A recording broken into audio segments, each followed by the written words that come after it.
Bienvenidos, amigos y amigas, a Historia con el Móvil. Mi nombre es Juan Jesús Pleguezuelo, soy profesor de Historia de Instituto y estoy realizando esta serie de audios para toda esa gente que ama el saber, que ama el conocimiento, que guarda en sí un espíritu inquieto. Este episodio va para todos vosotros. Antes de empezar con el programa, recordarte que este episodio lo puedes escuchar desde la aplicación de Podium Podcast, en la que vas a tener acceso a un montón de podcasts de muchísima calidad. También decirte que si te gusta cómo cuento la historia, si te gusta cómo veo la educación, te va a gustar mi libro Como una historia. Empecemos con el programa. Miren, la historia nos enseña que nada es permanente, que todo puede cambiar de la noche a la mañana. En este podcast hemos dado ejemplos de ello. Hemos visto cómo imperios todopoderosos, imperios que parecían sólidos, de repente caen de la noche a la mañana. También hemos visto lo contrario. También hemos visto cómo sociedades que estaban en ceniza, sociedades que estaban desgarradas, han conseguido levantarse en solo pocas décadas. Resulta que en el actual Afganistán hubo un imperio. Hubo un imperio que tenía la capital en Ghazni y se llamaba el Imperio Ghaznávida. Este imperio abarcó desde el siglo X hasta el siglo XII y fíjense los territorios que ocupaban. Ocupaba el actual Afganistán, casi todo Pakistán, casi todo la mitad de Irán, ocupaba Turkmenistán, Uzbekistán, Tayikistán, parte del norte de la India. Toda esa zona estaba ocupada por el Imperio Ghaznávida, que tenía su núcleo en el actual Afganistán con capital en Ghazni. Este episodio sigue la serie de episodios dedicado al Islam. El primero era Mahoma y el Islam, el segundo era los 4 califas ortodoxos y el Imperio Omeya, el tercer episodio era el Califato Abasí y este será el cuarto episodio, el Imperio Ghaznávida. Por si hace tiempo que no has escuchado estos episodios, vamos a refrescar, vamos a recordar algunos datos importantes. Miren, Mahoma nace en la Meca en torno al 570 y muere en el 632 después de Cristo. A Mahoma le suceden los 4 califas ortodoxos. El primero ya saben que era Abu Bakr, el siguiente era Omar, el tercero era Uthman y el cuarto califa ortodoxo era Ali. ¿Qué sucede? Que a Ali lo asesinan en el 661 y a partir de aquí la comunidad islámica se divide. Resulta que llega al poder una nueva dinastía que es la dinastía Omeya. Entonces, una mayoría de la comunidad islámica sigue a esa dinastía Omeya, pero hay una minoría de musulmanes que sigue siendo fiel a Ali. Sigue siendo fiel a Ali y considera que los descendientes de Ali deberían estar en el poder. Entonces, los que continúan creyendo en Ali son los chiitas, que es una minoría dentro de la comunidad musulmana. Los que siguen la corriente mayoritaria son los suníes. ¿De acuerdo? Entonces tenemos principalmente esas dos corrientes. La mayoritaria, que son los suníes, que eran los que seguían al poder omeya, y la minoritaria, que eran las chií, que eran los que creían que los sucesores de Ali deberían estar en el poder. Bien, pues esa nueva dinastía, que es la dinastía Omeya, lleva su capital a Damasco, en la actual Siria, y abarca desde el 663 hasta el 750. Aquí tenemos que el imperio Omeya, el imperio árabe o el imperio islámico, abarcaba desde la península ibérica, ¿de acuerdo?, hasta las puertas de la India. Todo eso era el califato Omeya o imperio Omeya. Bien, en el 750 hay una rebelión y ya nos vamos acercando al tema que estamos tratando. En el 750 hay una rebelión y llega una nueva dinastía al poder. Son los abasíes. ¿De acuerdo? Y entonces empezamos a hablar ya del califato abasí, que va desde el 750 al 1258. Y esto es interesante. En la primera parte del califato abasí, el califato abasí no solo era un califato, sino que además era un imperio. ¿De acuerdo? La capital de ese imperio estaba en Bagdad, en el actual Irak. Entonces, la primera parte del califato abasí no solo era califato, sino que era imperio. ¿Qué sucede? Que después de 2 siglos, ese imperio empieza a resquebrajarse, y el califato abasí empieza a desmembrarse, empiezan a surgir reinos independientes, y aunque seguía existiendo el califato, seguía existiendo la figura del califa, ¿de acuerdo? La figura del califa ya solo tenía un poder nominal, ¿de acuerdo? Ya solo gobernaba en sus territorios, ya solo gobernaba en Bagdad y poco más, porque el califato abasí, en los últimos siglos, ya pues no, como imperio como tal no existía. Recordemos algunos datos de este califato. Vamos a ver, el califa más importante, sin duda alguna, Harún al-Rashid, que gobernó del 786 al 809, y este fue el mejor. Hizo de Bagdad un faro de intelectualidad, un faro de civilización. Atrajo a Bagdad a los mejores intelectuales, a los mejores científicos. Hizo de Bagdad una capital de primerísimo orden. A Harún al-Rashid le sucede al-Ma'mún, y bueno, pues con este califa ya empiezan los problemas, empiezan los primeros reinos a independizarse.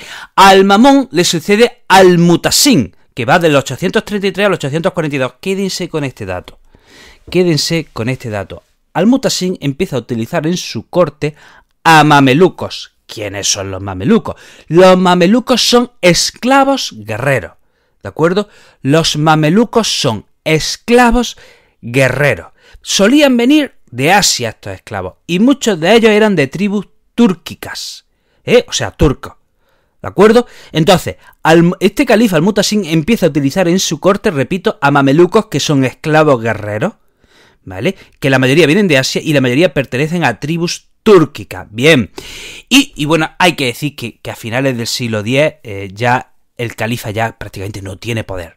De hecho, en el 946 hay un pueblo que son los buyíes, que llegan a Bagdad, conquistan Bagdad, y ¿qué hacen con el califa? Al califa lo mantienen, pero lo mantienen como un títere, ¿de acuerdo? Lo mantienen como un títere. Y así, bueno, pues ya va transcurriendo esta larga decadencia del califato abasí, hasta que en el 1258 Bagdad es tomada por los mongoles. Bien, retrocedamos. Hemos dicho que tenemos un califa muy importante, que es Harún al-Rashid, y le sucede al-Ma'mún, que es hijo de Harún al-Rashid. Y al-Ma'mún gobernó del 813 al 833. Bien, ¿qué pasa? ¿Qué sucede? Pues que hay un territorio del califato abasí que se independiza. Y ese territorio viene a coincidir con el actual Irán, ¿de acuerdo? Para que me entiendan, ¿vale? Lo nombraré como Irán, ¿de acuerdo? Y ese territorio, que sería el actual Irán, se independiza del califato abasí, y se funda un emirato que es el Emirato Tajirí. Fíjense por qué digo emirato, porque el califa seguía siendo, digamos, en teoría seguía estando en la cúspide. Por eso, aunque los distintos reinos se independizasen, ¿de acuerdo?, seguían considerando al califa como lo máximo. Ya saben que el califa no solo tenía poder político, sino que tenía poder religioso. La figura del califa era una figura sagrada. Entonces, aunque los reinos se independizasen, aunque el califato abasí se desmembrase, siempre se consideraba al califa como la figura sagrada suprema. Entonces, el territorio del actual Irán se independiza del califato abasí, y ahí se funda un emirato que es el Emirato Tajirí.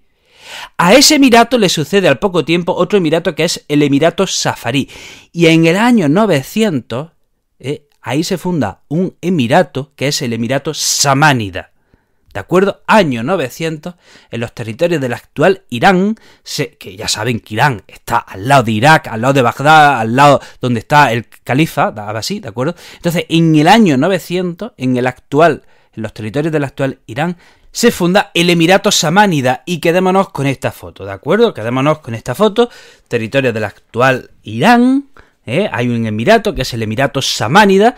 El califa sigue siendo la figura sagrada suprema, pero bueno, ese Emirato Samánida ya va absolutamente por libre. Bien. Bueno, pues los samánidas resulta que luchaban con tribus del centro de Asia, y eran generalmente tribus turcas. ¿Y qué hacían cuando los samánidas derrotaban a estas tribus turcas? Pues los hacían prisioneros y los hacían esclavos.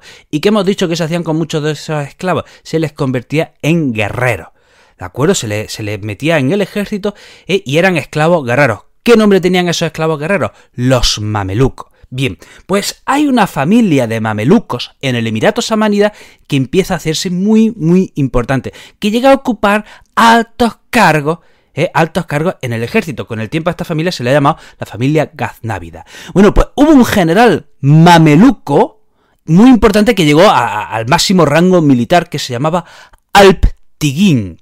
Y sucedió que a mediados del siglo X, ¿de acuerdo?, hubo un enfrentamiento dentro del Emirato Samánida para ver quién era el emir, y este general apoyó al bando equivocado, apoyó al bando perdedor.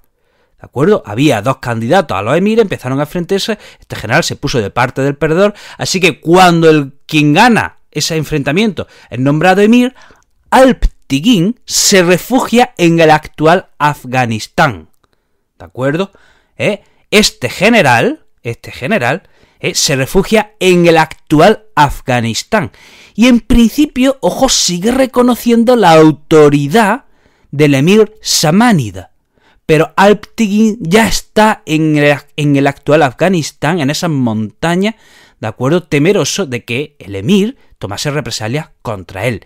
¿Y qué hace este general? Alp-Tighin toma la capital Ghazni en el año 962.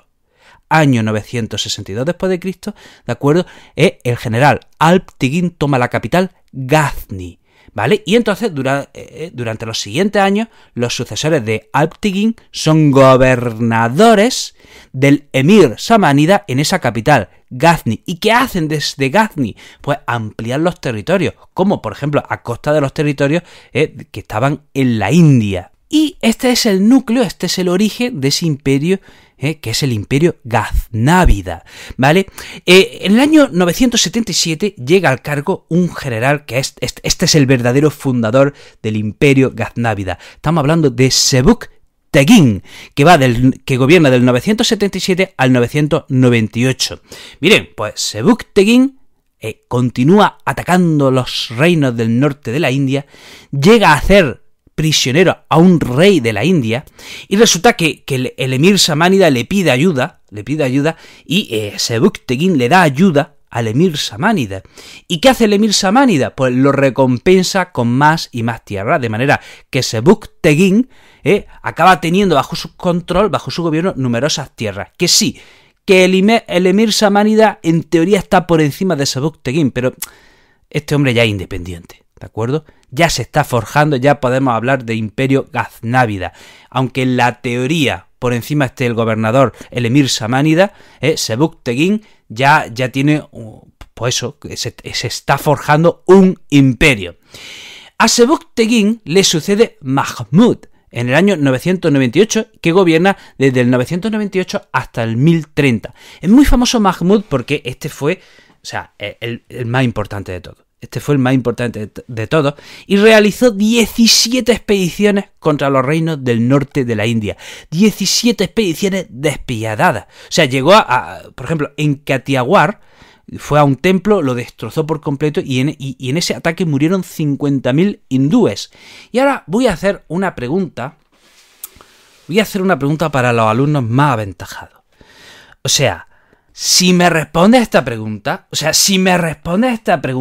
te mando te doy un abrazo psicológico. O sea, te como a besos como me respondas esta pregunta. O sea, si me respondéis significa que esto es la leche. O sea, significa que sois la caña de España. Vamos con esa pregunta. No me falles, que estoy ilusionado. No me falles, que estoy muy ilusionado en que me respondas. Vamos a ver. ¿En qué otro podcast he nombrado ya a este personaje? Este personaje, Mahmud de Ghazni, ya ha salido en otro podcast. ¿En qué episodio he mencionado a Mahmud de Ghazni y sus expediciones contra el norte de la India? Esto ya ha salido, venga, respóndeme, no me rompa el corazón. Veo que hay gente que lo sabe, hay gente que duda, lo voy a decir. Pues miren, una de estas expediciones fue contra una ciudad que se llamaba Kannauj en el 1018. Y resulta que Mahmud hizo 53.000 prisioneros y se los trajo a Ghazni. Se los llevó a Afganistán, 53.000 prisioneros. Pues resulta que hay historiadores que apuntan que esos 53.000 prisioneros pudieron ser el origen de los gitanos. Esos 53.000 prisioneros pudieron ser el origen del pueblo gitano.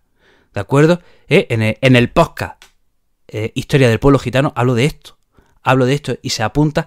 Hay quien piensa, como hipótesis, que esos 53.000 prisioneros pudieron ser los gitanos, ¿de acuerdo? Ahí es donde menciona este personaje, que es en ese episodio, que les recomiendo que escuchen, Historia del pueblo gitano.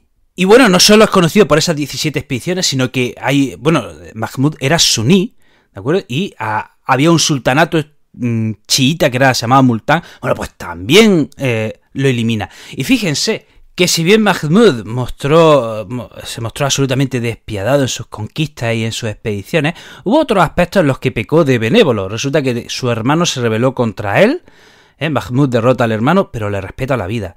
¿Y qué hace el hermano? Otra vez se vuelve a rebelar. Y otra vez Mahmud lo derrota. ¿Y qué hace? Lo destierra. Pero es que además a los hijos de su hermano rebelde le da cargos importantes, ¿no? Y también es famoso Mahmud porque el califa le pide ayuda. El califa le pide ayuda. Resulta que ya por esta fecha el califa ya no tiene poder, ¿vale? Solo tiene un poder nominal, lo único es que sigue siendo considerado una figura sagrada. Mahmud le ayuda y Mahmud adquiere el título de sultán. También es conocido Mahmud porque aparece en el libro de los reyes de Ferdowsi. Miren, si vais a Irán,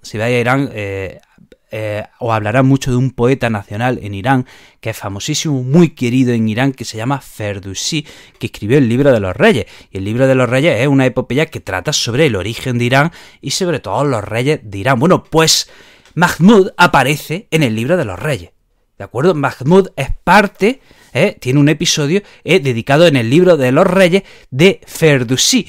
Y dice la leyenda que Mahmud no le pagó a Ferdowsi lo prometido, que en lugar de pagarle en oro le pagó en plata. Entonces Ferdowsi dedicó unos versos satíricos contra Mahmud. Mahmud fue a perseguir a Ferdowsi tuvo que huir. Bueno, pero esto es parte leyenda, no se sabe qué parte es leyenda o qué parte es realidad. El caso es que a Mahmud le suceden su hijo, ¿de acuerdo? ¿Y qué hacen los hijos? Pues empiezan a pelearse entre sí y aquí empieza ya la decadencia del imperio gaznávida. El sucesor debería haber sido el hermano Muhammad, pero el otro hermano Masud se rebela contra Muhammad. Masud derrota a su hermano Muhammad y ¿qué hace? Lo ciega y lo encarcela. En el año 1040 Masud se tiene que enfrentar contra otra tribu turca. Los gaznávidas eran de origen turco, ¿de acuerdo? Pues bueno, se enfrentan contra otra tribu turca que son los selyúcidas en la batalla de Dandanaka. Y Masud es derrotado y pierden numerosos territorios, y esos territorios que se los quedan los selyúcidas serán el origen del futuro imperio turco selyúcida, que por supuesto le dedicaremos un episodio. Masud, ¿de acuerdo? Resulta que hay una rebelión entre las tropas de Masud. Masud es encarcelado y atención, ¿a quién nombran rey? Al hermano que estaba preso y que estaba ciego, que se llamaba Muhammad. Pero en todo caso, estamos ya en la decadencia del imperio gaznávida. Le sucede otro sultán que se llama Ibrahim, que sigue haciendo frente a los reinos del norte de la India. Luego le sucede otro sultán que se llama Bahram Shah, que este sultán ya dice a los selyúcidas: vale, vosotros habéis ganado, yo me someto a vosotros, sois superiores, ¿de acuerdo? Y vosotros estáis por encima. Y ya en el año 1150 viene un pueblo que se llama los guríes y ocupan la capital Ghazni. Y no solo la ocupan, qué pena, sino que la queman, la destrozan absoluta, dejan la capital en ceniza. Año 1150, los guríes llegan a la capital en Ghazni y la queman y la destrozan por completo. Y ya en el año 1215 los gaznavíes son eliminados y derrotados por completo. Tenemos que comentar que todo indica que la capital Ghazni pudo rivalizar en esplendor con la mismísima Bagdad. Mahmud en sus expediciones consiguió un gran botín que en parte lo invirtió en la capital, y debió tener su universidad, su biblioteca, atrajo intelectuales, atrajo científicos. Pero ¿qué pasa? Que en el año 1150 esa capital fue absolutamente destruida, derruida, y casi no quedó nada. Por eso hoy día es imposible ver esos restos, pero la capital Ghazni parece que pudo rivalizar en esplendor con la mismísima Bagdad. De hecho, Ghazni, bueno, era la sede del imperio, pero resulta que los sultanes tenían una residencia invernal al sur de Afganistán, donde hacía más calor, donde el tiempo era más benigno, y esa capital invernal se llamaba Al-Askar. Bueno, pues ¿qué sucede? Que aunque esa capital ha sido atacada numerosas veces, ha sido invadida, todavía quedan restos de lo que fue esa capital, y en esa capital eran un conjunto de palacios. Hoy día quedan las ruinas, repito, pero en su momento era un conjunto de palacios. Yo me pregunto, yo que vivo aquí en Granada, y aquí tenemos la Alhambra, y la Alhambra es eso, un conjunto de palacios. Los distintos gobernadores se iban construyendo un palacio, luego otro, por eso nacieron los palacios nazaríes, y están conservados en muy buen estado. Y yo me pregunto cómo lucirían ese conjunto de palacios de esa capital invernal. Alaskar, probablemente también fueron de un absoluto esplendor y seguramente también fueron impresionantes. Resulta que en la capital Ghazni, que ya hemos dicho, no queda nada porque fue derruida y quemada en el año 1150, todavía se han encontrado restos de un palacio.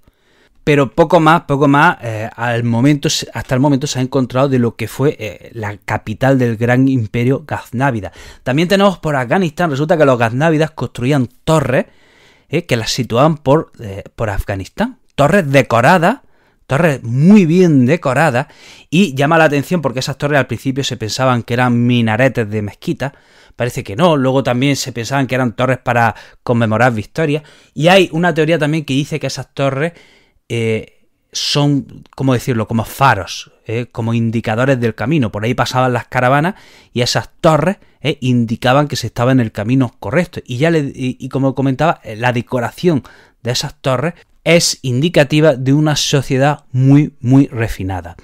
Bueno, hasta aquí el programa de hoy. Espero que le haya gustado, espero que le haya resultado interesante. Te recuerdo, este episodio lo puedes escuchar desde la aplicación de Podium Podcast. También decirte que estoy hiperactivo en redes sociales. Soy el Profesor Inquieto en Facebook, YouTube, TikTok e Instagram, y el Profe Inquieto en Twitter. Querido amigo, querida amiga, te mando un abrazo enorme, te deseo lo mejor y nos vemos en el próximo programa.